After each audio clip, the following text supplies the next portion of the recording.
색깔 있는 인터뷰 시작하겠습니다. 20대 총선 결과 야당의 불모지로 일컬어지는 이른바 부산 경남 지역에서 이변이 발생을 했지요. 바로 노무현 전 대통령의 비서관 출신들이 대거 당선이 됐는데요. 무려 4명이나 이번에 국회에 입성을 하게 됐습니다. 그 화제의 당선인들 가운데 오늘은 특별히 한 분을 모셨습니다. 바로 노무현 전 대통령의 마지막 비서관이었던 김경수 당선인을 모시고 자세한 말씀 들어보도록 하겠습니다. 어서 오세요. 네, 반갑습니다. 네. 오랜만입니다. 이야, 정말 축하드립니다. 네.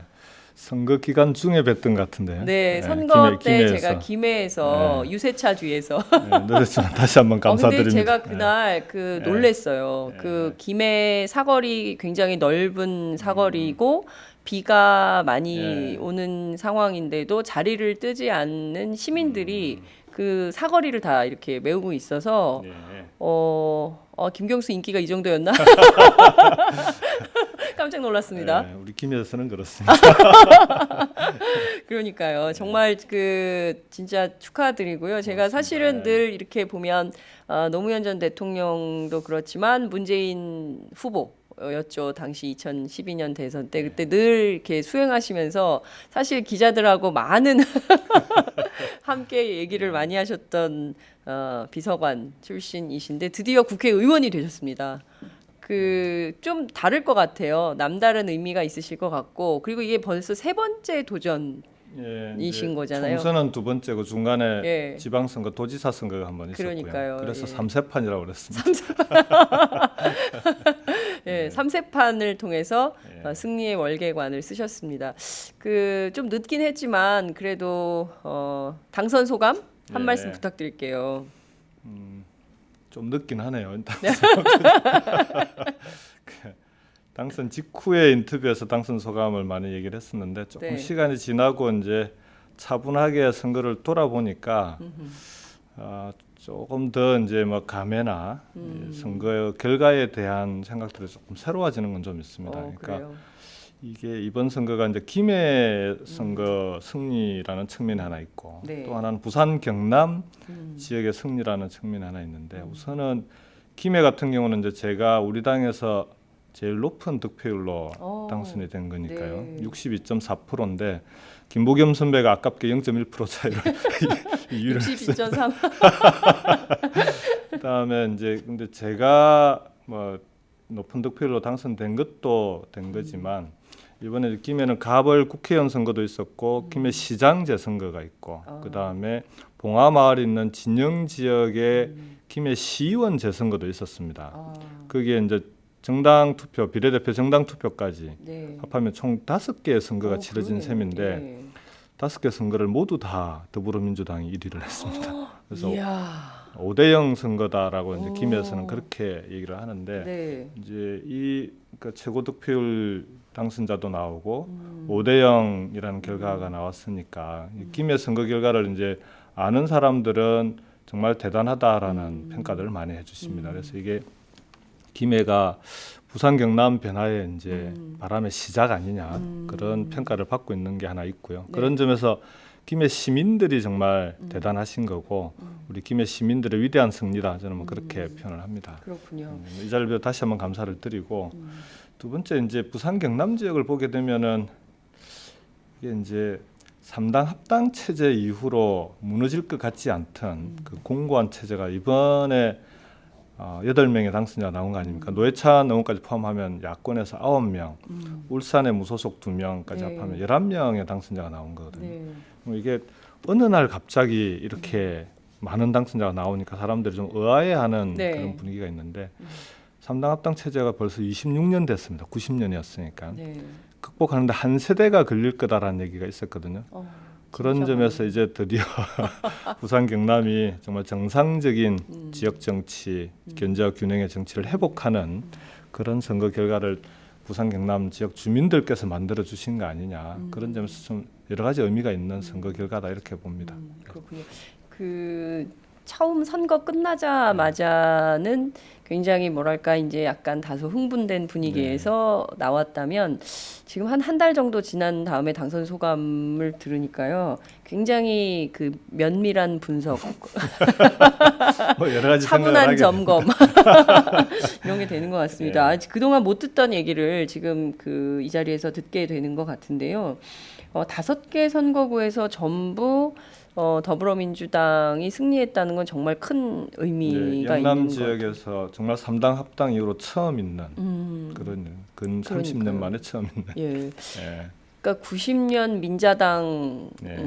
합당 선언 이후에 네. 얼마나 많은 국민적 아마 이제 PK와 TK는 더 이상 헤어지지 않은 동반자 관계가 될 네. 거다라고 했었는데 한 세대가 걸린다고 했었는데 정말 근 30년이 다 돼가는 맞습니다. 예, 이번 예. 시점에 이렇게 됐다 이런 말씀을 좀 그 이전에는 PK 지역이 뭐 3.15라든지 부마 민주화 운동이라든지 예. 그래서 사실은 민주주의의 어쨌든 보루 같은 그런 지역이었는데 3당 예. 합당으로 이제 하루 아침에 예. 보수의 진원지 같은 보수의 근거지가 됐었는데 예. 그게 이제 조금씩 바뀌는 거 아니냐. 물론 뭐 경제 어려움 이런 것 때문에 분노 투표도 있었지만 꼭 그렇게만 보기는 어려운 그런 지역적인 선거 결과가 아닌가 싶습니다. 그렇군요. 네. 저희 방송 아시는 것처럼 오마이 TV, 유튜브, 유스트림, 아프리카 TV 그리고 페이스북으로도 동시에 생방송이 되고 있고요. 네. 저희들이 이제 조회수를 이렇게 쭉 보니까 순간 접속자가 10,000명 정도가 돼요. 그리고 오늘은 또 어떤지 모르겠습니다. 어제 심상정 대표의 경우에는 네. 순간 접속자가 이제 10,000명 정도 됐었고 하루에 저희가 한 150만 뷰 정도 나오기 때문에 제가 늘 시작할 때 그렇거든요. 어디서 이 방송 보고 계십니까? 외국에서 보시는 분들도 많기 때문에 네. 아시죠? 152개 나라. 벌써부터 제가 말씀도 안 드렸는데 많은 분들께서 응원 메시지 의견 주고 계십니다. 감사합니다. 30대 같으시대요. 올해 어떻게 되세요? 연세가? 선거할 때 항상 자기소개 처음 이렇게 했었습니다. 네. 우리 나이로 51하기 딱 좋은 나이인데 제발 좀 일 좀 하겠다. 아니 67년생입니다. 67년생이세요. 예. 30대가 나오려고 이게 정치하는 사람한테는 핸디캡이기도 합니다. 그래요? 예. 역시 깨어있는 시민의 조직된 힘으로 압도적으로 이기셨습니다. 축하드립니다. 이런 의견. 당선되시고 노 대통령께 가셔서 대통령님 경수 왔습니다 하시는데 제가 다 감격했습니다. 이런 의견 주신 분 계시고요. 김경수는 김해 시민의 탁월한 선택입니다. 그 어디서 김해에서 보고 계십니까?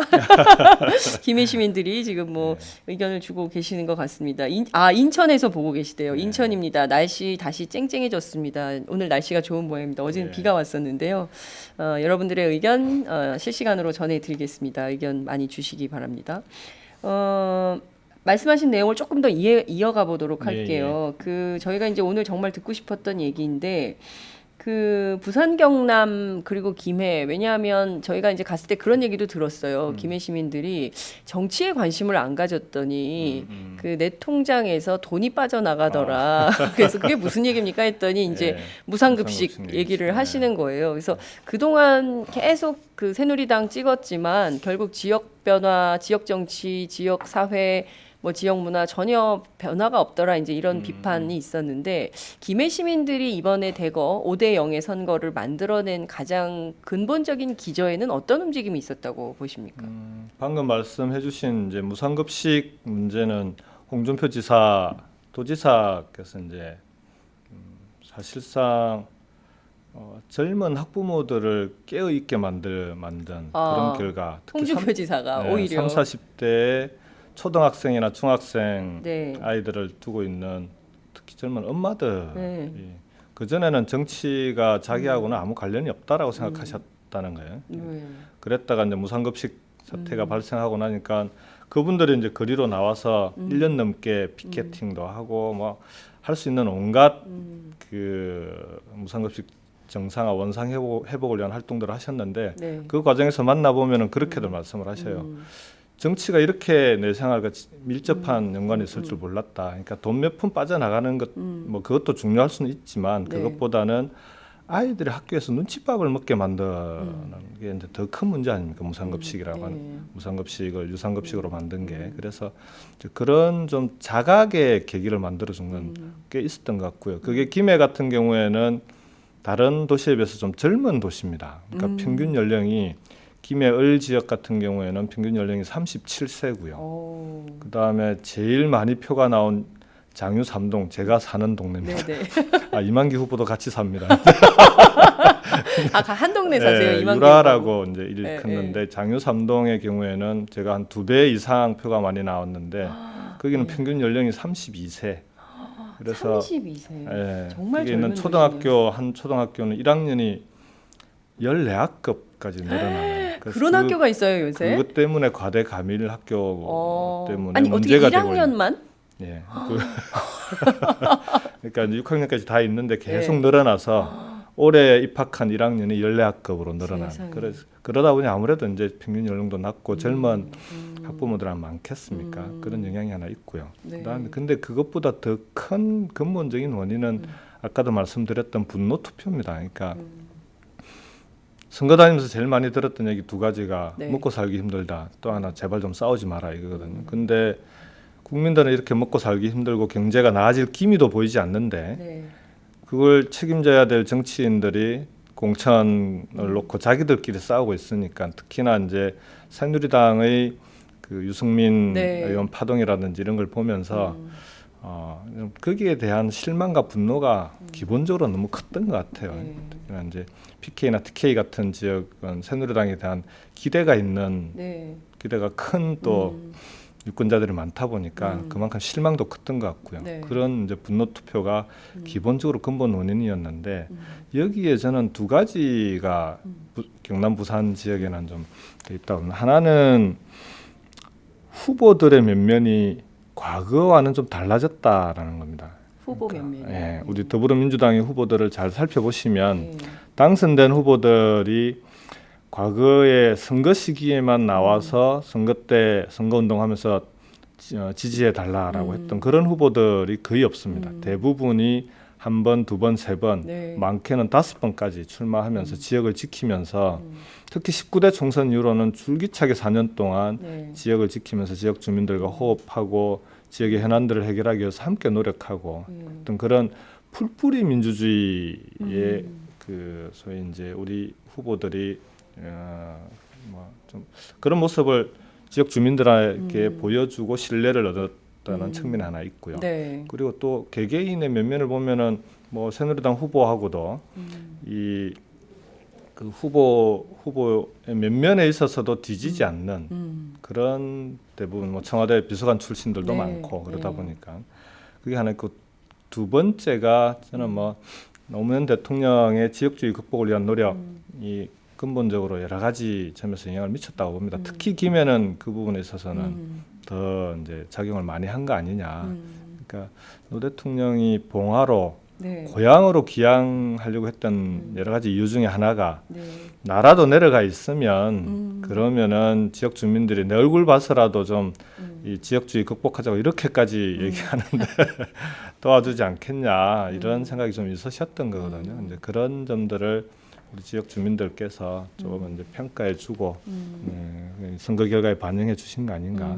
그게 이번 부산 경남 지역의 선거 결과를 만들어냈던 그런 좀 원인들인 것 같습니다. 네. 말씀해주신 대로 정말 풀뿌리 민주주의를 지켜온 후보들, 그러니까 뜨내기 후보가 아니고 네. 동네를 지키고 동네에서 뭔가 막 민원이 발생하거나 네. 그러면 새누리당 국회의원보다 현직 국회의원보다 더 열심히 했던 전재수 후보 같은 경우 굉장히 네. 인상적이더라고요. 그러니까 저는 그 선거운동 저희가 이제 취재를 했는데 네. 다 아는 사람인 줄 알았어요. 재수야 막 이래가지고 그래서 아 저분이 되게 발이 넓구나 했더니 아시는 분이야 그랬더니 오늘 처음 본 사람이야. 그래서 근데 어떻게 그렇게 하냐고 그랬더니 동네에서 하도 많이 다녀가지고 그 맞습니다. 명함을 뭐 10만 장인가 선거 때마다 10만 장씩 뿌렸다고 얘기를 하던데 여하튼 그런 어떤 그 헌신성, 지역에 대한 헌신 뭐 이런 것이 결국 유권자들로부터 표를 얻게 된 계기가 된 거 아닌가 이런 생각이 좀 듭니다. 앞서 말씀하신 내용을 좀 지적해 보죠. 분노 투표 말씀을 해주셨는데요. 그러니까 박근혜 대통령 이번 총선 결과 3당 체제 만들어진 것은 국회가 너무 일을 안 하니까 양당 체제로도 도저히 안 돼서 3당 체제를 만들어준 거다 이렇게 평가를 하셨어요. 그 분노와 이 분노는 시민의 분노와 대통령이 지적한 분노 현장에서 볼 때 어떤 차이가 있다고 전 보십니까? 두 가지 다 있다고 봅니다. 하나는 그러니까 정도의 차이는 있습니다. 네. 기본적으로 그 경제 먹고 사는 문제가 힘들다라고 했을 때는 일단 정부 여당의 경제 정책 실패에서 기인하는 거 아니겠습니까? 네. 그러니까 국정이 어렵고 힘들고 국민들이 힘들면 제일 첫 번째 책임은 정부 여당이 지는 겁니다. 정부 여당. 예, 그거 하라고 대통령 뽑아놓고 여당 만들어 준 거 아닙니까? 네. 그래서 근데 그 책임을 자꾸 이제 다른 데로 돌리고 하는 건 뭐 전 정치권 전반에 대한 심판이라고 하는 두 번째 심판도 국민들의 심판도 있다고 봅니다. 그게 3당 체제를 만들어낸 건데. 네. 근데 그건 부차적인 거죠. 기본적으로 정부 여당의 경제 정책 실패에 대한 국민들의 분노 투표 심판이 1차적인 거고 네. 거기에 더해서 예. 이제 국회가 국민들이 보기에는 정말 19대 국회에 대한 평가가 너무 이제 오히려 혐오에까지 이럴 정도로 네. 여의도를 폭파했으면 좋겠다 이런 얘기를 심심찮게 선거운동하면 다니다 보면 듣거든요. 이제 그런 정도로 국회에 대한 그리고 정치인들에 대한 분노나 뭐 혐오 이런 것들이 있는데 그런 불신 그 부분은 이제 함께 극복해야 될 문제라고 생각합니다. 그게 이제 3당 체제를 만들어냈던 여당이든 야당이든 간에 네. 제대로 좀 해라. 이제 제발 좀 자기들 기득권 가지고 싸우지 말고 국민들이 먹고 사는 국민들의 밥그릇 문제 가지고 싸우든 경쟁하든 협력하든 그렇게 해라라고 하는 그런 국민들의 심판에 함께 또 들어가 있는 거 아니냐 그렇게 봅니다. 그렇군요. 싸우지 말라는 얘기를 많이 들었다는 말씀을 저희가 이 인터뷰 자리에서 모든 당선자들에게 듣고 있어요. 똑같이 나오는 얘기가 제발 국민들이 싸우지 말라라고 요청을 한다. 근데 그것도 양면성이 있는 거 아닌가 싶어요. 하나는 언론이 좀 과도하게 싸움을 붙여서 만들어진 어떤 프레임, 뭐 친노 비노, 친박 비박 뭐 이런 갈등 구도가 있는 것은 아닌가 싶기도 하고 실제 정치인들이 과도하게 싸우는 면도 좀 있고 그런 것 같은데요. 이건 좀 어떤 방향으로 어떻게 극복해야 될까요? 두 가지가 좀 다른 문제잖아요. 그러니까요. 그러니까 우선 정치권의 싸움 문제는 그러니까 국민들의 권익, 국민들의 이익, 그다음 국민들의 먹고 사는 문제 해결을 위해서 열심히 싸워준다라고 한다면 그다음에 이제 싸움의 방식은 문제가 됩니다. 이제 과거처럼 뭐 우통 벗고 싸우고 이런 거는 아무리 좋은 이슈를 가지고 싸우더라도 이제는 국민들의 수준이 그 정치가 아이들한테 기감이 돼야지 사회 지도자들이 지도급 있는 인사들이 그런 얘기를 쉽게 어르신들이 하거든요. 그러면은 품위 있게 싸워달라는 겁니다. 그러니까 품위 있게 국민들의 이익을 지켜달라.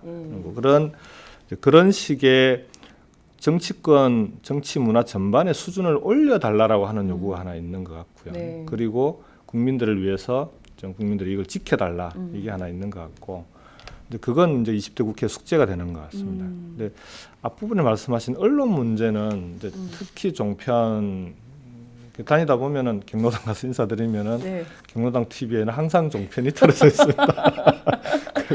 종편에서 하신 말씀들을 가지고 그중에 꼭 한두 분씩은 질문을 하시고 그러면 자연스럽게 경로당에서 정치 토론이 되기도 하고 그런 경우가 있는데 언론의 문제는 저는 이게 이제 민주주의 현대가 민주주의 위기라고 하잖아요. 이게 민주주의 위기라고 얘기하는 이유가 결국은 정치는 여론에 의해서 좌우될 수밖에 없고 정치는 국민들이 요구하는 수준을 넘어서기 어렵습니다. 국민들의 요구가 중요한데 문제는 그런 국민들의 요구는 국민들의 여론이 만들어내는 건데 지금 국민들의 여론을 만들어내는데 가장 중요한 도구가 언론이거든요. 실제로. 특히 종편이 그 부분에 있어서는 되게 큰 역할과 또는 해악을 함께 끼치고 있는 거고 그러다 보니 언론이 소위 말하는 견제와 균형, 민주주의의 근본 원리에 입각해서 언론의 역할을 제대로 해주면 괜찮은데 언론이 나서서 오히려 정치를 끊임없이 불신하게 만들고 그러니까 작은 문제도 그러니까 프레임을 분열의 프레임으로 접근해서 항상 특히 종편은 모든 사안에 대해서 이 뭐 이편 저편 갈라서 싸우게 만드는데 네. 아주 재미 붙였더라고요. 근데 그렇게 만들면 결국은 국민들이 정치로부터 멀어지게 되는 건데 그런 여론을 언론이 만들어내면 결국은 정치가 국민들에게 불신받게 되고 네. 혐오받게 되고 그렇게 되면은 그런 여론이 또다시 이 정치권을 소위 말해서 이제 갈등이나 분열 대립으로 몰아가고 그러면서 악순환을 만들어내는 게 있는 것 같아요. 근데 물론 언론과 종편이 그렇게 만들어 가는데 원인 제공을 하는 측면이 정치권에 없지는 않습니다. 그러나 원인 제공하는 것에 비해서 나타나는 보도의 행태는 좀 과도하게 나타나는 거 아니에요. 그래서 양쪽이 다 함께 극복해야 되는 문제다. 정치권은 품위와 수준을 국민들의 요구만큼 만들어서 정치권을 혁신하고 정치권 그리고 정치인들이 스스로 혁신하고 네. 두 번째로 그런 정치권의 노력에 언론도 함께 노력해줘야 된다. 정치권은 노력하고 있는데 끊임없이 이번 같은 경우도 어제 제가 어떤 질문을 하나 받았냐고 그러면 그 김종인 대표하고 우상호 원내대표께서 줄 서지 마라 이렇게 얘기하니까 바로 친노에 대한 경고 아닙니까? 그래서 이제 뭐 농담 비슷하게 질문하시긴 했지만 이제는 그런 프레임을 언론인 스스로도 조금 극복해 주시면 좋겠다. 있는 그대로 봐주고 그다음에 이게 모든 걸 친노 비노 또는 뭐 친박 비박 진박 이런 프레임이 아니라 정치권이 발전할 수 있는 그런 역할을 언론도 함께 노력을 좀 경주해 달라 그런 부탁을 함께 드리고 싶습니다. 그러니까요. 그러니까 저는 이제 계파 갈등 보도가 많이 되는데 실제 저는 계파 싸움 필요하다고 생각하거든요. 근데 그 계파가 무슨 사람 따라서 이렇게 무슨 친소 관계에 따라서 하는 게 아니라 의제를 가지고 그다음에 노선을 가지고 그리고 철학을 가지고 비전을 가지고 좀 이렇게 논쟁도 하고 저는 치열한 논쟁이 국회에서 있지 않으면 어디서 이해관계 다 조정을 해야 되는 게 바로 국회이기 때문에 어느 관계 어떤 이해를 어떻게 대변할 거냐 이거를 조정하는 데인데 오히려 저는 그런 토론은 없고 그래서 이제 개파라는 표현이 맞느냐에 대한 정파라는 표현이 그래서 이제 우리는 정파다 뭐 이렇게 이야기도 하는데 뭐 개파냐 정파냐 이런 용어의 문제는 아닌 것 같고요. 말씀하신 대로 가치와 노선 철학을 가지고 정책과 대안을 가지고 그렇습니다. 경쟁하고 토론하고 그러면서도 필요한 시점에는 타협해내는 그게 이제 대화와 토론 타협이 정치의 기본 아니겠습니까? 그래서 정치의 기본으로 돌아가는 게 20대 국회에 좀 필요한 거 아니냐. 그게 원칙과 상식 합리에 입각한 정치이기도 하거든요. 그래서 그 국민들한테는 계속 뭐 합리적이고 그다음에 뭐 토론, 뭐 대화하고 토론하고 이런 걸 요청하면서 정치권은 뭐 끊임없이 이제 토론이라기보다는 싸움이라고 표현되는 게 국민들이 보기에 이게 합리적인 토론처럼 안 보이는 겁니다. 그렇죠. 그렇게 보이면은 이렇게까지 비판하겠습니까? 근데 서로 보면은 예를 들어서 이제 그 정책 하나, 법안 하나로 놓고 보더라도 서비스 발전 기본법이나 이런 걸 끊임없이 토론하고 청문회도 거치고 하면서 입장이 안 좁혀지면 타협점을 찾아가지고 타협해내고 이게 정치의 기술이거든요. 그렇죠. 그렇게 만들어졌을 때 국민들은 그게 점수도 주고 아 정치가 바뀌었다라고 생각할 수도 있지 않겠습니다. 근데 자기의 주장만 놓고 무조건 네가 바뀌어라. 그러니까 마지막까지 쟁점이 붙어 있는 법안들이 대부분 저는 뭐 어느 뭐 여당 야당의 책임을 얘기하기 이전에 양쪽 다 그런 입장에 서 있었기 때문에 타협이 안 된 건데 그래서 그런 점에 있어서는 정부 여당이 좀 더 주도적으로 타협을 이끌어내는 노력이 필요하고 야당은 어느 정도 국민들의 야당이 생각하는 국민들의 이익이 반영됐다고 생각하면 양보하면서 타협을 같이 만들어가는 그런 20대 국회가 됐으면 좋겠습니다. 아마 국민들이 그걸 원하지 않을까 그렇습니다. 싶습니다. 말씀하신 대로 19대에서는 사실 그 제일 주도를 하려고 했던 분은 청와대 박근혜 대통령이었거든요. 사실은 거기서부터 모든 문제의 시발이 되고 19대 국회의 아닙니까? 주도권은 박근혜 대통령에게 있었다 해도 과언이 아닐 정도로 놓지 않으셨어요. 그 권한을. 그래서 거의 막 원내대표도 쫓아내고 막 그랬잖아요. 그 노 대통령이 청와대에 계시면서 가장 신경 썼던 부분 중에 하나가 청와대와 국회 정당의 관계였습니다. 그래서 아. 청와대가 국회와 정당에 과도하게 개입하고 권한을 행사하면 그럼 이게 이제 상권 분립이 무너지는 거거든요. 민주주의의 근본 원리가 무너지는 거기 때문에 네. 국회와 정당의 자율성과 독립성을 보장해주고 그다음에 국회에서 예를 들어 여야 간의 협의를 통해서 뭐 이제 타협안이 만들어져 오면 그게 마음에 들지 않아도 그걸 인정해주고 이제 이런 걸 좀 노력했던 네. 대통령으로 좀 기억을 하고요. 다만 이제 뭐 가끔 한두 건 그렇지 않은 부분도 있긴 했지만 끊임없이 정치가 살아있게 만들려고 노력했던 분입니다. 근데 이제 그 이후에 청와대 문화라고 하는 게 보면은 국회를 좀 아무래도 통법부나 그다음에 이명박 대통령도 보면은 국회나 여의도에 대한 불신이 되게 심했던 것 같고요. 네. 그다음 박근혜 대통령도 마찬가지로 국회에 대해서는 뭐 국회가 좀 생산적이거나 대화와 토론을 통해서 국정을 이끌어 나가는 주체로 생각하기보다는 내가 이 깃발 들고 나가니까 따라와라. 뭐 그런 식으로 끊임없이 국회를 압박하고 좀막 놓지 않는 말씀하신 대로 그런 태도 때문에 꽉 잡고. 예, 국회가 또 국민들로부터 더 지탄을 받게 만들었던 그런 뭐 근본적인 원인이 거기서부터 출발했던 거 아니냐. 그리고 정치인들의 책임이 함께 그걸 거기에 대해서 맞서줘야 되는데 네. 그러니까 청와대 그렇게 하면은 맞서서 함께 싸워줘요. 이제 그렇죠. 싸우면 거기서 싸워야 돼. 그러니까요. 근데 자기의 권리를 지켜내지 못하고 끌려다녔던 국회의 모습이 국민들로부터 비판을 받은 거죠. 그러니까요. 근데 저는 싸움의 본질은 거기 있었던 것 같은데 우리 언론이 그거를 잘 제대로 조명해주지 않으니까 사실 국민들이 다 바빠서 다 이제 찬찬히 정치를 들여다볼 수 없고 그거를 네. 사실 언론이 대신 좀 이렇게 요약해서 맞습니다. 서머리해서 알려드려야 되는데 그 역할을 제대로 못한 언론도 심각한 문제가 그래서 있는 현대 것 같습니다. 민주주의에 정말 언론의 역할이 중요합니다. 아 팟캐스트 역할 되게 중요해요. 아니 실제 어떤 분이 지금 대한 언론이잖아요. 네. SJ111223님이 팟캐스트에서 몰랐던 후보 많이 알게 되어서 좋아요 이런 의견 주셨는데요. 예. 그 정말 저는 국민들이 별로 관심 없을 거라고 생각했어요. 그리고 뭐 이렇게 다들 연예인 뭐 드라마 이런 거는 심취하지만 뭐 시사 보도 이런 거에 관심 없을 거라고 생각했는데 실제 저희가 생중계로 그 필리버스터 그것도 네. 테러 방지법 필리버스터를 맞습니다. 했는데 그렇게 많은 국민들이 다 지켜보셨고 또 팟캐스트도 일일이 다 찾아서 들으시고 저희 생방송도 많이 보시고 하시거든요. 그래서 과거처럼 국민들이 그렇게 국민들을 우습게 알면 정치인이 큰 코 다친다. 그런 네. 말씀을 좀 드릴 수 있을 것 같습니다. 20대 국회에선 좀 그런 문화가 바뀔까요? 새누리당의 태도가 변화할까요? 어떻게 보세요? 정진석 대표는 뭐 대통령 시킨 대로 안 할 거다 이렇게 말씀하셨는데. 넘어가기 전에 그 팟캐스트 대한 언론 말씀하셨는데 한 가지만 좀 말씀을 드리면 우리가 이제 대한 언론에 대한 고민을 정말 참여정부때 많이 하지 않았습니까? 맞아요. 근데 전혀 바뀔 것 같지 않던 그런 언론 지형의 팟캐스트 문화라고 하는 것이 생기고 네. 특히 이제 젊은 층을 중심으로 이제 일종의 대한 언론의 역할까지 하고 있는 거 아닙니까? 네. 그래서 이거 대단히 큰 변화고 바람직한 변화다라고 생각을 하는데 다만 한 가지 이제 걱정되는 거는 있습니다. 이번 선거 결과도 나타났지만은 이게 이제 종편과 대한 언론이 이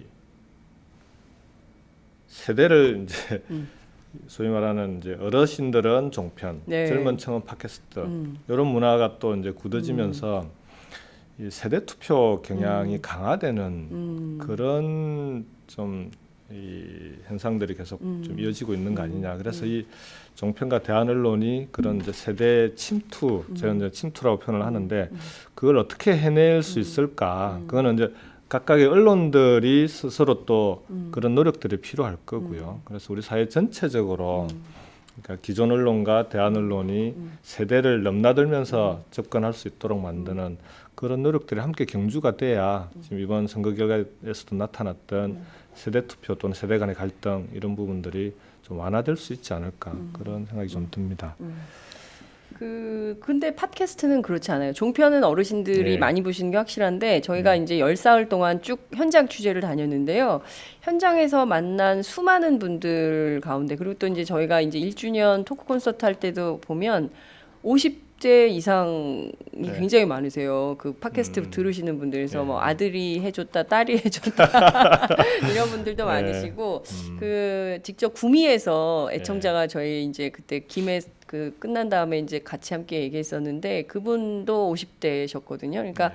저는 이 50대가 2012년 혹은 그 이전의 50대와 달라진 50대인 네. 것 같아요. 그러니까 예. 지금의 50대는 이를테면 민주화 운동을 겪은 50대이기 때문에 이 50대가 그 과거의 50대하고는 좀 다르다. 맞습니다. 뭐 이런 네. 생각이 좀 들더라고요. 그래서 말씀하신 대로 그러나 이제 세대 침투 이건 진짜 중요한 것 같아요. 50대까지는 좀 전파가 된 것 같아요. 6, 70대로 올라가겠습니다. 경로당이 어떻게 팟캐스트를 틀어드릴 수 없을까? 경로당의 보면. 팟캐스트를 경로당의 팟캐스트를 선물하고 싶네요. 그 진짜 그 이건 꼭 평가해야 될 것 같은데요. 노무현 정부 때 진짜 대한 언론을 키우기 위해서 정말 노력을 많이 하셨던 걸로 기억합니다. 기자실을 없앴잖아요. 네. 그리고 브리핑룸으로 전환했고 그것 때문에 엄청나게 고생했습니다. 그러니까요. 그래서 기성 언론들한테 엄청나게 많이 두들겨 맞았죠. 그리고 뭐 맨날 피투성이가 됐죠. 그러니까요. 언론과 맨날 싸울 거냐 뭐 이랬었는데 저는 그때 굉장히 큰 노력을 했으나 이명박 박근혜 정권 오면서 다시 또 이게 어려운 상황이 되는 것 같아요. 그래서 20대 국회 여소야대가 됐으니까 다시 또 대한 언론에 희망기를 싹 틔워주세요. 내년 대선도 중요합니다. 그러니까요. 내년 대선도 정말 네. 중요하고 그렇습니다. 근데 대한 언론 스스로 많이 그런 부분들에 대한 노력도 많이 하시고 그렇게 해서 국민들에게 그러니까 접근성을 편하게 그래요. 만들었다고 하는 게 저는 대한 언론 종사하시는 분들에게 열악한 환경인데도 불구하고 정말 감사를 드립니다. 아니 제가 역으로 감사 인사를 받으니까 저도 몸둘 바를 모르겠네요. 지금 많은 분들도 계속 그 응원 메시지 보내주고 계십니다. 저는 지금 호치민에서 이 방송 보고 있습니다. 여기 엄청 더워요. 네. 안나 킴이란 분께서 보내주신 헐 초동안이다 최영민님께서 얼굴 너무 동안이시래요. 고맙습니다. 미카엘 MK 분 토론토입니다. 제 고향은 김해 장유입니다. 아까 장유 삼동 예, 말씀하셨는데 제가 장유가 사는 곳이 지금 장유입니다. 김경숙님께서 고맙습니다. 국회의원에 당선되어 주셔서 감사합니다. 이명박이를 심판해 주세요. 전설애님께서 김해을뿐만 아니라 국회에서도 좋은 활약 부탁드립니다. 다름과 닮음이란 분께서 김경수 당선인은 개념 있고 똑똑하고 말 잘하고 잘생기고 모든 면에서 김부겸은 상대가 안 됩니다. 왜 갑자기 김부겸? 자, 저는 영박님 오늘 캐나다 분들이 많이 듣고 계시네요. 영박님께서 저는 지금 캐나다에서 응원하고 있습니다.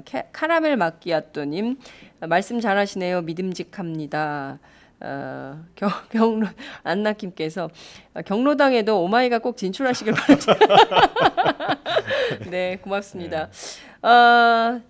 지금 노무현 전 대통령님 얘기를 잠깐 하고 또 다른 얘기로 넘어가도록 하죠. 왜냐하면 이제 노무현 정부 얘기가 나와서요. 벌써 7주기가 맞습니다. 됩니다. 2008년인가요? 대통령님 2008년 2월이죠. 퇴임하시고 2008년 내려가신 2월. 게. 예. 그때 함께 봉화로 내려가셨죠. 예. 내려가실 때는 진짜 어떤 마음이셨던가요? 좀 편안한 마음으로 내려갔던 것 같아요. 그러니까 제가 청와대 근무할 때 이제 처음에는 국정상황실에 1년 넘게 근무를 했었고 네. 그러다가 이제 대통령님께서 이제 탄핵을 당하시고 직무에 복귀하신 게 5월 달이거든요. 네. 5월 달에 이제 복귀하시면서 일부 속실로 올라와서 일하지 않겠냐고 제안을 하셨는데 그때 이제 고민하면서 제 아내랑 상의를 했었어요. 그때 네. 상의한 내용이 뭐였냐 네. 그러면 야 이게 그 국민의 정부 때도 이제 일부 속실에 근무했던 선배들도 있고 하니까 이번에 당선된 김한정 당선자가 네네네네. 일부속 실장이었고 네. 그래서 일부속 실로 지금 가게 되면 나는 이제 대통령 곁에서 바로 일을 할 수 있으니까 좋은데 네. 혹시 퇴임하고 나서도 책임져야 될지 모르겠다. 혹시 그런 일이 생기면 네. 그건 당연히 책임질 수밖에 없다. 지금 일부속실로 가게 되면 그렇게 상의를 했었는데 의외로 우리 아내도 흔쾌히 뭐 그렇게 되면은 뭐 우리 애들한테도 대통령 할아버지도 생기고 좋지 않겠냐. 그래서 그런 대화를 나눴던 기억이 있습니다. 그래서 이제 마지막 퇴임하실 점에 봉화로 이제 내려가시기로 하고 봉화까지 같이 내려갈 비서관 논의가 있을 때 저한테 이제 대통령 제안하시고 있을 때 근데 저도 너무 자연스럽게 네. 당연히 이제 이 50대가 되면은 50대 로망이 또 기촌기야 큰 개도 키우면서 예.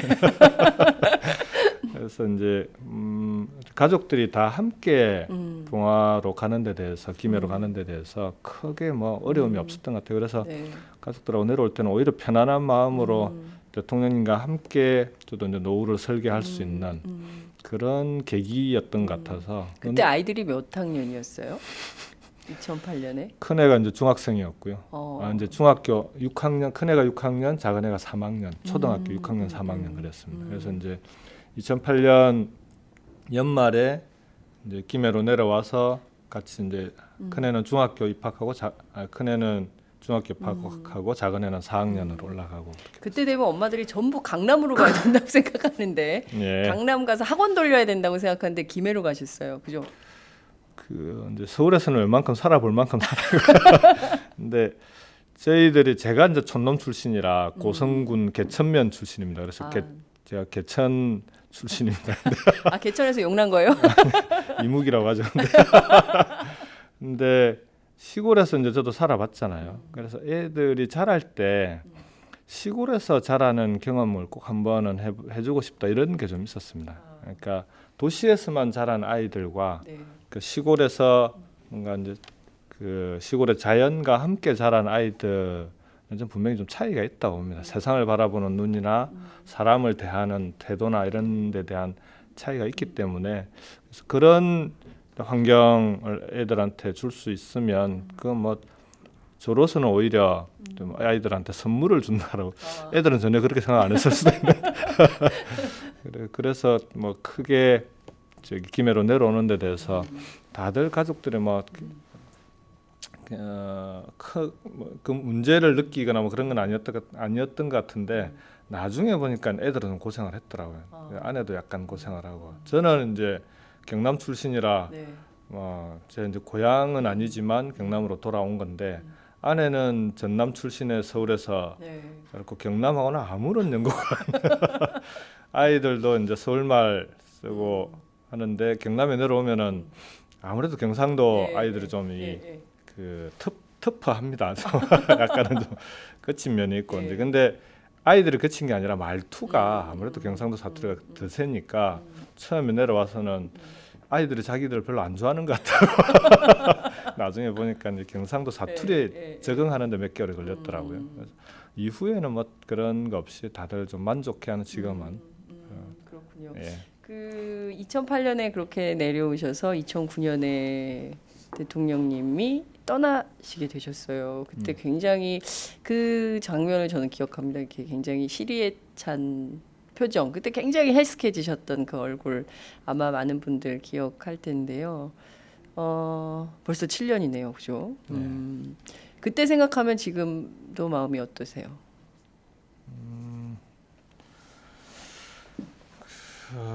이거 뭐 이제 7년이 지나면 그러니까 보통 3년상 얘기를 많이 하잖아요. 근데 3년상이라고 하는 게 돌아보니까 최소한 3년은 지나야 살아 있는 사람들이 고인에 대해서 좀 어느 정도는 마음을 좀 가라앉히고 돌이킬 수 있는 기간을 이제 그래서 3년상이었다는 느낌이 들던데 대통령님은 아직 7년상을 치르고 있는 느낌이 좀 있습니다. 한편에서는. 그러니까 어쨌든 봉화로 내려오시면서 여러 가지 계획이나 꿈도 갖고 계셨고 그다음 대통령님께서 평생의 꿈이나 그 꿈으로 갖고 있었던 지역주의 극복을 비롯해서 지역 균형 발전이라든지 남북 평화 번영이라든지 이런 대통령의 꿈이 여전히 이제 현재 진행형인 상태고 그래서 저는 이제 대통령님을 돌아볼 때 좀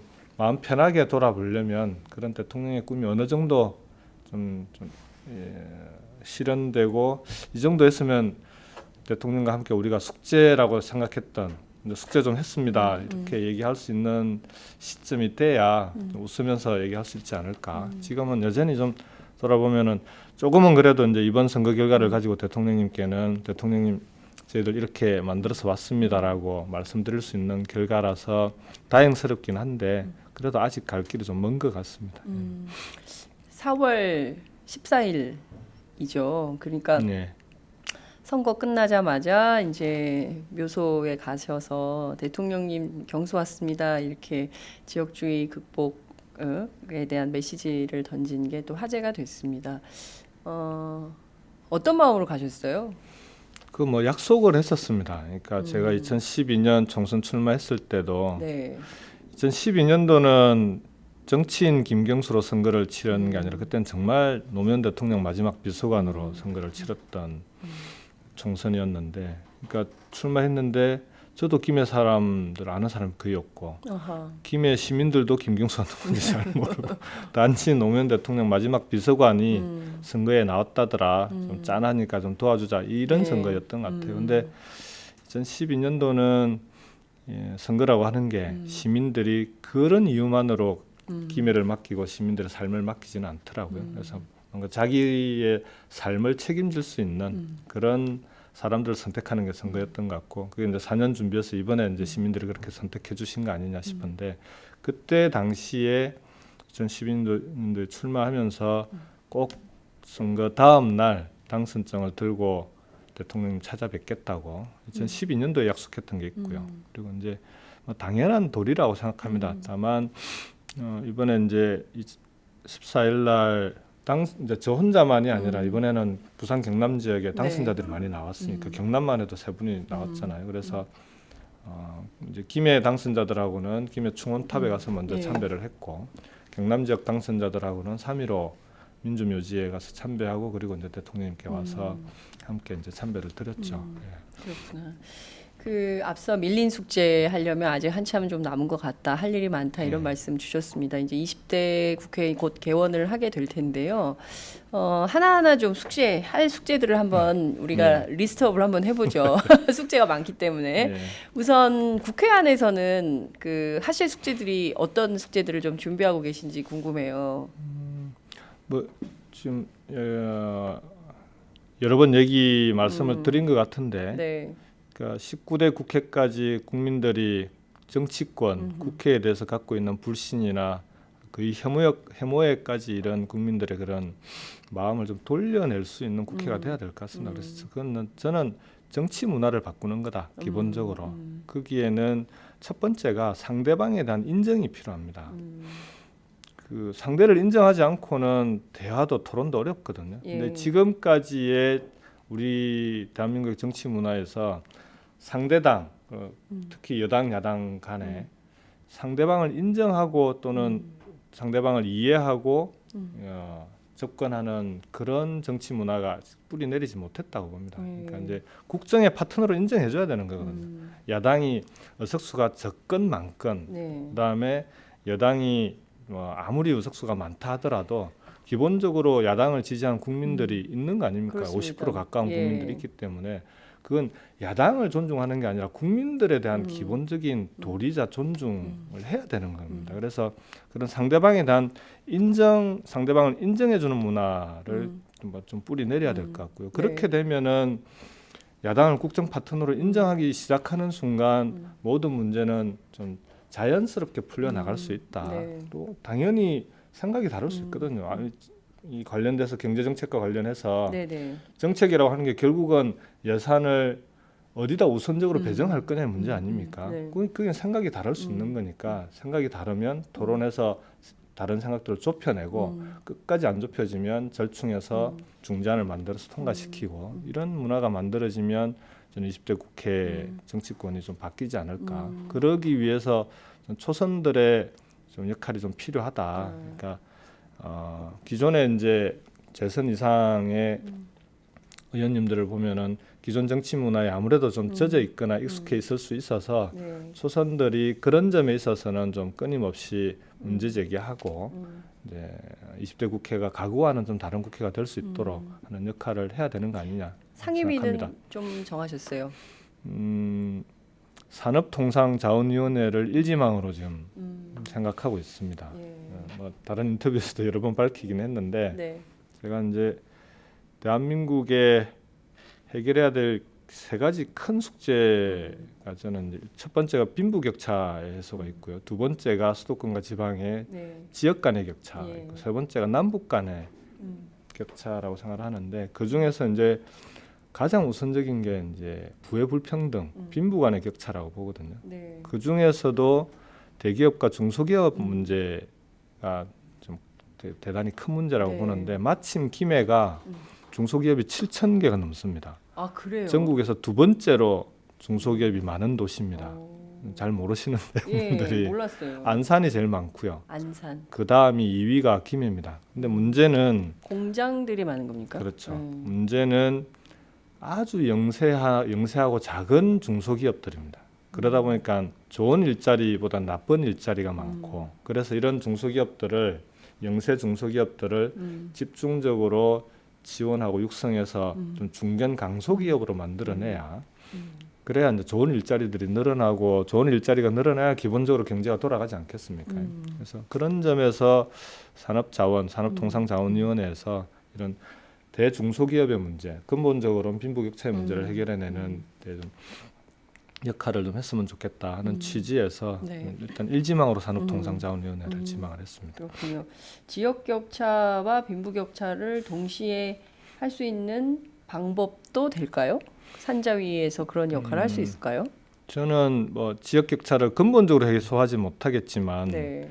결국은 지역 격차에 있어서도 경제적인 격차가 중요한 문제 아닙니까? 네. 그래서 그 문제도 함께 접근할 수 있는 부분이 될 거라고 보고요. 근데 지역 격차는 그 참여정부 때 세종시라든지 그러니까 행정 네. 복합도시라든지 혁신도시라든지 이런 걸 통해서 일단 공공부문이 먼저 지방으로 내려가는 네. 노력들을 했는데 그게 2단계 지역균형발전 정책에서는 그런 공공부문 공기업 연구소들이 내려간 다음에는 경제와 결합하는 네. 그러니까 기업들의 지방 진출도 이제 지원하고 네. 특별한 대책이 함께 따라가졌어야 되는데 네. 이 부분은 이명박 정부 들어오면서 막혔습니다. 그래서 지금도 그건 숙제로 남아 있는데 네. 그래서 지역 격차를 해소하는데도 산자회나 이런 그 기업을 다루는 네. 상임위의 역할이 저는 대단히 중요하다고 봅니다. 그렇군요. 내년 대선이 있습니다. 2년 7개월 정도 남았는데요. 사실 이번 국회는 어찌 보자면 야권에게는 가장 큰 숙제가 내년 대선이지 않을까. 그래서 네. 우상호 원내대표는 내년 대선을 염두에 두고 원내 부대표들을 안배했다 이런 얘기도 하던데요. 예컨대 그 초선의 역할, 그 20대 국회 안에서 초선의 역할, 또 내년 대선을 앞두고 있는 이 시점에서 부산 경남 지역에서도 중요한 어떤 바람을 만들어내야 되고요. 또 국회 안에서도 해야 될 역할이 있는데 어떤 역할을 좀? 저는 이번 총선이 이제 내년 대선과 관련해서는 좀 두 가지 의미가 있다고 보는데요. 하나는 정권 교체의 가능성을 높여준 측면이 하나 있습니다. 그러니까 부산 경남 지역에서의 선거 결과라고 하는 게 네. 그동안 이제 이 기울어진 운동장을 얘기를 할 때 항상 제일 큰 이제 지역주의였고 그 지역주의 핵심이 영남 지역에서의 네. 선거 결과의 맞습니다. 차이였잖아요. 예. 영남 지역이 워낙 또 사람이 많습니다. 유권자가 많아서 그러니까요. 여기서 좀 격차가 나버리면 다른 데서 아무리 끌어모아도 서울 수도권에서는 이렇게 일방적인 결과가 안 나오기 때문에 이렇게 어려울 수밖에 없거든요. 네. 근데 그 기울어진 운동장을 어느 정도 극복할 수 있는 그런 계기를 마련했다는 측면에서 대단히 중요한 의미 있는 결과라고 보고요. 이 모멘텀을 잘 살릴 필요가 있다. 네. 그래서 부산 경남 지역의 당선자들의 역할이 대단히 중요하다. 지역에서의 지역 정치를 회복하고 그 다음에 지역 주민들의 요구였던 민생 정치라고 하는 걸 야당 당선인들이 의정 활동이나 지역 활동을 통해서 확실하게 보여줌으로써 신뢰를 회복하고 수권 대한정당의 면모를 지역 주민들에게 꼭 저는 그 신뢰를 회복해야 된다라고 생각합니다. 그런 점에서 이제 정권 교체 가능성을 높여주는 측면 하나 있고 두 번째는 3당 체제이기도 하고 또 호남 참패로 얘기되기도 하는 이 야권의 분열과 재편이라고 하는 측면이 조금 어려운 숙제를 국민들이 던져주신 것 같아요. 네. 그러니까 야권의 분열에 대해서는 이런 선거 결과를 가지고 경고와 해초리를 해초리를 주신 거고 네. 다만 그럼에도 불구하고 전체적인 선거 결과는 일당도 만들어주고 여소야대를 만들면서 정권 교체 니들만 잘하면 정권 교체 시켜줄게 이런 네. 사인을 보내주신 거 아니겠습니까? 네. 문제는 니들이 잘하면인데 이제 어떻게 잘해야 되는지가 숙제가 된 거죠. 그래서 야권 분열에 대해서는 어느 정도 경고를 하신 건데 네. 이 분열을 극복하는 방안이 과거 방식으로 단순하게 또 통합하고 그 다음에 갈라졌다 통합하고 또 대선 앞두고 단일화하자고 그러고 이런 방식으로 될까 하는 의문이 하나 있습니다. 국민들의 수준은 더 높아진 것 같고 네. 이 부분을 좀 현명하게 예. 국민들의 눈높이에 맞게끔 풀어내는 게 하나 숙제가 있는 거고 그러니까 야권은 힘을 합쳐야 된다는 건 전치상 명제인 것 네. 같은데 이걸 어떤 방식으로 할 거냐가 하나 있는 것 같고요. 두 번째는 그 단지 뭐 대선을 앞두고 정치적으로 뭐 힘을 합하고 하는 문제가 아니라 네. 이제는 그러니까 정부 여당을 믿기 어려우니 일당도 만들어주고 네. 여소야대를 만들어줬으니까 먹고 사는 문제를 야당도 이제는 나서서 책임져 봐라. 네. 그러니까 기본적으로 정부 여당이 책임져야 되겠지만 잘 이끌어서 예. 대선 때까지 어려운 경제 문제, 국민들의 먹고 사는 문제를 야당이 책임지고 풀어내는 모습을 보여달라는 요구인 것 같습니다. 그래서 이 두 가지 문제를 잘 슬기롭게 잘 해결해내면 전 정권 교체는 가능성은 월등히 높아졌다고 보고요. 다만 이런 숙제를 이제 어떻게 해내느냐에 예. 따라서는 대선에 이제 좀 승패가 왔다 갔다 하지 않을까 생각했습니다. 어제 그 20대 총선 결과에 대해서 평가하고 이제 대선 전망하는 토론회가 당내 서울시당 주최로 열린 토론회에서 내년 대선 이자 구도로 치러야 된다. 이제 결국에는 야권 통합 혹은 또 다른 방법에 이제 야권이 하나가 돼야 선거에서 가능성이 열리는 거 아니냐 이제 이런 주장이 나왔습니다. 삼자 구도로는 어렵다는 것이죠. 근데 지금의 상황을 보면 결국 삼자 구도로 갈 가능성이 높은데 그렇다면 첫 번째 선거제도를 바꿔서 결선 투표제를 도입해서 하는 방법이 있고 또 아니면 앞서 정치적으로 좀 해결해서 뭐 하나의 후보를 만드는 방안도 얘기가 있는데요. 경선은 불가피한 거 아니냐 이런 주장도 있습니다. 이런 주장들에 대해서는 좀 어떤 입장이신가요? 전 모든 가능성이 열려 있다고 봅니다. 지금은요. 예, 그러니까 대선 결선 투표제는 지난번 대선 때 그 대선 공약이기도 합니다. 문재인 후보예요. 예, 예. 그러니까 야권의 공약인 거죠. 문재인 후보만의 공약이 아니라 당시 단일화했던 안철수 후보도 대선 결선 투표가 필요하다라고 했던 건데 결선 투표의 필요성은 아무래도 이제 특히 다당제로 이제 사회가 네. 다양화되기 때문에 네. 경향이 그렇게 갈 수밖에 네. 없는 거 아니냐라고 볼 때 그렇게 되면은 이 30% 대통령 뭐 이렇게 돼서는 이 대통령이 당선된 뒤에도 정통성이나 국민들의 지지를 그러니까 좀 다수의 지지를 얻고 국정을 힘차게 이끌어 나가야 되는 데 있어서 문제가 생길 수 있는 거 아니냐 이런 문제 제기도 있고요. 그런 점에서는 국정의 안정성을 높이기 위해서 결선 투표를 도입하자는 것도 하나 좀 의미가 있다고 보고 또 이제 여러 후보들이 나오기 때문에 야권의 입장에서는 그러니까 과거 방식의 단일화는 이제는 어렵습니다. 뭐 여론조사 해서 단일화 마지막까지 버티다가 서로 막 실갱이하고 네. 국민들이 이제 또 그런 모습 보여주면은 뭐 이제는 양보하고 정말 울고 막 이러고 예, 이제 안 또 하고 등을 싶어요. 돌릴 예. 겁니다. 그래서 아예 통 크게 초반부터 양보하든지 그런 일은 예. 불가능하지 않겠습니까? 예. 그런 점에서 그런 이제 사실상의 단일화를 제도를 통해서 국민들의 투표를 통해서 단일화를 이루어내는 방식으로서도 결선 투표가 유용한 거 아니냐 네. 그런 점에서 이제 단일화로 고생하셨던 두 분 후보들이 결선 투표에 대해서는 누구보다 더 꼭 필요하다고 생각하시는 것 같아요. 아 문재인 안철수 두 후보가 예, 근데 그 결선 투표제를 이제 그런 점이 있으면은 새누리당은 또 반대할 수도 있기 때문에 꼭 네. 도입된다는 보장이 없잖아요.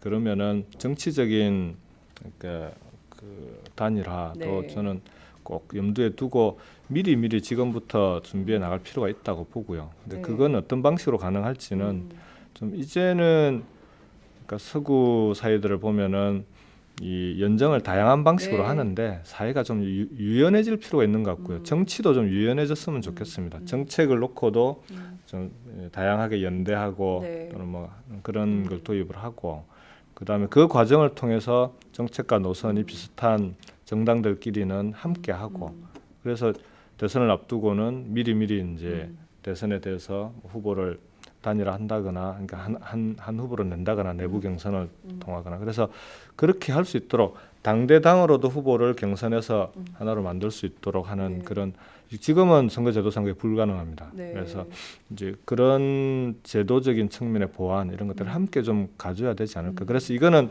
선거제도가 이제 야당이 그냥 선거에 이기기 위해서 네. 후보를 단일화하기 위해서 만든다라는 게 아니라 네. 우리 사회가 이제는 다양한 사회의 변화에 맞게끔 정치제도, 선거제도가 네. 좀 이렇게 선진화돼야 되는 그런 측면에서도 꼭 필요하다라고 봅니다. 전당대회 일정이 정해지긴 했습니다. 이제 8월에서 9월 사이에 하는 네. 걸로 돼 있는데 8월인지 9월인지 뭐 어떻게 되는 겁니까? 뭐 전당대회 그래서 예. 단서를 하나 더 달아놨지 예, 않았습니까? 정기국회 전에 하는 것을 원칙으로 한다. 그러니까요. 그래서 예. 상당히 유연하게 전당대회 일정이 정해졌는데 여하튼 전대 일정이 정해져서 새로운 이제 당 대표가 선출이 될 텐데 그렇다면 뭐 이를테면 내년 대선 후보 경선도 좀 당겨서 해야 되는 거 아니냐. 그러니까 최소한 내년 봄 전에는 해야 되는 거 아니냐. 정청래 의원은 오늘 라디오 인터뷰에서 5월에는 해야 된다. 5월엔 끝내야 된다. 이제 이런 얘기를 했는데요. 그 시기와 시점은 좀 어떻게 보세요? 저는 그 지금 뭐 대선 경선 시기를 지금 얘기하는 것은 너무 빠르다고 봅니다. 네. 그러니까 좀 변수들이 여러 가지가 있습니다. 그러니까 대선 이후에 6월달에 지방선거가 있고 네. 이런 정치 일정들을 쭉 다 고려할 때 당내에서 어떤 후보들이 경선에 나설 거고 이런 거를 이제 좀 종합적으로 고려해서 네. 당내 경선, 대선 경선 일정이 정해져야 된다고 보고요. 지금 벌써 뭐 대선 경선을 언제까지 해야 된다라고 하는 건 저는 이번 정기 전대를 잘 치르고 네. 당의 정말 단합된 모습을 보여주고 전대에서 구성된 지도부가 이런저런 변수나 상황들을 고려하고 당원과 국민들의 뜻을 잘 받들어서 네. 대선 준비를 해 나가는 과정에서 저는 논의와 토론을 통해서 결정할 문제다 이렇게 봅니다. 그렇군요. 김종인 대표 역할론에 대해서도 이런저런 얘기가 있습니다. 뭐 본인 불쾌하다. 왜 자기들끼리 내 문제를 가지고 얘기하냐 뭐 이런 얘기도 하셨는데요.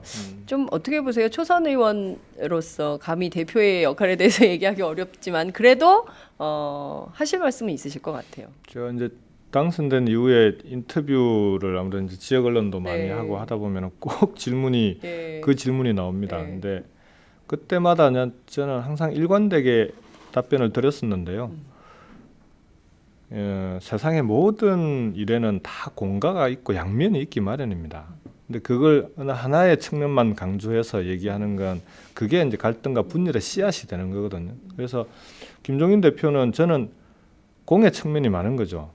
예를 들면 역대 대통령들을 평가할 때도 박정희 대통령에 대해서도 공과를 함께 평가해주고 다만 개인에 따라서는 공을 좀 높게 평가하는 사람도 있고 가를 높게 평가하는 사람도 있고 이런 네. 차이는 있을 수 있지만 좀 균형 있게 함께 봐주는 노력이 필요하거든요. 마찬가지로 김종인 대표도 저는 공의 측면이 높다고 보는 거죠. 그 과정에서 비록 당원들이 볼 때 이건 좀 문제가 있었다라고 네. 하는 측면이 없지는 않지만 그거보다는 훨씬 그 총선 전에 김종인 대표가 들어오기 전에 우리 당의 모습을 다시 한번 돌이켜 보면 네. 어느 정도의 지금의 결과하고 그때 선거를 예상했을 때 네. 모습하고 천지 차이 아닙니까? 그렇습니다. 그러면은 이렇게 만들 수 있었던 가장 큰 동력이 김종인 대표가 우리 당에 입당하시고 비대위 위원장과 대표를 맡으면서 총선 결과를 이렇게 만들어냈으면 네. 그 중간에 몇 가지 가가 있었다 하더라도 그 공을 일단 평가해 주는 게 저는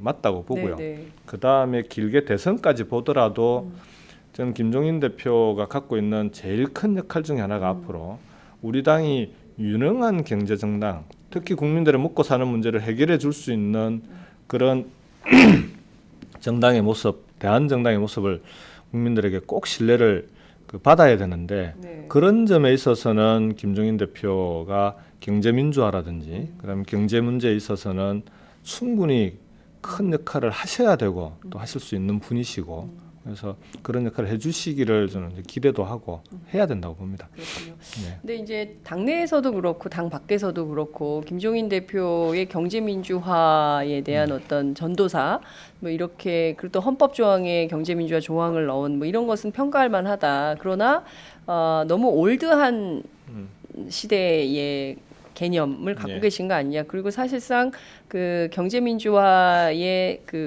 상응하는 내용이 그 컨텐츠가 좀 없는 거 아니냐. 따라서 그리고 또 이른바 김종인 사단이라고 할 만한 그 네. 내용도 보면 뭐 최운열 교수랄까 뭐 등등 해서 너무 친기업적인 분들 아니냐. 그런 거는 좀 곤란한 거 아니냐. 그런 경제 민주화는 곤란한 거 아니냐. 그래서 새로운 팀이 좀 필요한 거 아니냐. 이런 주장도 있던데요. 그 점은 좀 어떻게 보세요? 저는 뭐 그 올드한 거 아니냐라고 얘기하는 부분은 거꾸로 그만큼 우리 사회 우리나라가 경제 민주화 수준이 너무 낮다는 거죠. 그러니까 경제 민주화를 처음 제기했을 때 네. 수준조차도 실현해내지 못했다고 하는 게 그냥 대한민국의 현 수준을 얘기하는 거고요. 그래서 그런 측면은 뭐 오히려 그것만이라도 빨리 좀 그런 경제 민주화라도 좀 달성을 하자. 이게 오히려 훨씬 더 현실적인 것 같고 그 다음에 그 다만 그렇지만 이제 경제 민주화의 내용을 좀 더 풍부하게 하고 지금 현대에 맞는 지금 시점에 맞는 그런 경제 민주화 경제 정책을 만들어내야 되는 건 그건 전 우리 당의 과제라고 봅니다. 그걸 김종인 대표 혼자에게만 온전히 짐으로 맡겨놓는 건 그건 무책임한 거고요. 네. 김종인 대표를 중심으로 그리고 김종인 대표가 아까 김종인 사단 말씀하셨는데 네. 함께 하고자 했던 사람들 영입한 거 아닙니까? 네.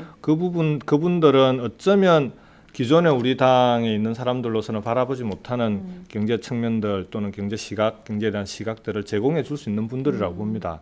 그 다음에 마찬가지로 양면이 있어서 좀 부정적인 면이 있을 수 있는데 그 부분에 대해서는 기존에 우리 당에 계셨던 분들이 또 충분히 커버할 수 있는 부분이 있기 때문에 그렇게 해서 좀 균형을 잘 만들어 나가는 네. 그런 저는 우리 당이 그런 모습을 그렇게 풀어가야 되고 또 국민들이 볼 때도 당 내에서 그 부분은 치열하게 저는 논쟁도 될 필요가 있고 그 논쟁의 결과가 대선 공약으로 만들어지고 정책으로 만들어져서 국민들에게 이게 단지 어느 한쪽의 일방적인 주장만 담겨 있는 그런 공약이 아니라 당 내에서 이쪽 저쪽 양쪽에 있는 사람들이 치열한 논쟁을 통해서 정말 대한민국에 지금 꼭 맞는 그런 경제 민주화 경제 정책을 만들어냈구나라고 하는 모습을 보여주고 또 그렇게 가야 된다고 봅니다. 그렇군요. 알겠습니다. 20대 국회가 얼마나 좋은 성적을 내느냐에 따라서 내년 대선의 성패도 갈리지 않을까라는 생각이 좀 듭니다. 따라서 사실 그 무엇보다 20대 국회에 입성하신 의원들의 역할, 특히 야권 정치인의 역할이 굉장히 크다 이렇게 볼 수 있을 것 같은데요. 시간이 다 돼서 네. 정말 많은 분들이 또 막 의견 주셨는데 제가 이 소개를 다 못 드릴 것 같아요. 죄송합니다. 이건 제가 말씀드릴게요. 꼭 잘하셔서 대선에서 대선 때 부산 경남에서 태풍을 좀 불러 일으켜 주시기 바랍니다. 이런 의견. 경로당에서 생방송 하세요. 진짜 꼼꼼하셔. 저희 애청자들은 정말 디테일이 강하세요. 네. 하여튼 많은 의견 너무 감사드리고요. 끝으로 한 말씀 부탁드릴게요. 예, 우선 우리 팟짱 청취자분들, 그러니까 시청자라고 해야 네, 되나요? 시청자. 시청자분들께 감사를 드립니다. 그 다음에 팟짱이 지난 총선 선거 기간 중에 그 먼 김해까지 직접 오셔서 생방송도 해주시고 도움을 주신 데 대해서 감사를 드리고요. 마지막으로는 이제 정치를 이제 시작을 했고 정치인으로 이제 정치인의 길을 걸어가고 있는데 항상 이제 정치를 하면서 끊임없이 되새기는 건 대통령께서 이제 정치하는 사람들이 와서 한 말씀 조언을 해달라고 하면은 초심에 대한 얘기를 많이 하셨습니다. 그러니까 본인이 시민운동 인권 변호사 하시다가 국회의원이 된 다음에 만나는 사람이 달라지니까 사람의 생각이 바뀔 수밖에 없다라는 거죠. 그러니까 초심이 안 변하고 끝까지 간다라고 하면 그건 거짓말인 거고 사람이 안 변할 수는 없는데 처음 가졌던 마음이나 생각이 바뀌고 있다라는 걸 스스로 느끼고 그걸 초심을 잃지 않으려고 경계하고 노력하는 자세가 중요하다고 항상 말씀을 하셨는데 그런 정치인이 될 수 있도록 최선을 다하려고 합니다. 열심히 하겠습니다. 예. 네. 초심을 잃지 않는 시민운동, 인권을 소중하게 생각하는 노무현 대통령처럼 노무현 대통령을 닮은 정치인이 되시라는 당부 저도 좀 드리고 싶네요.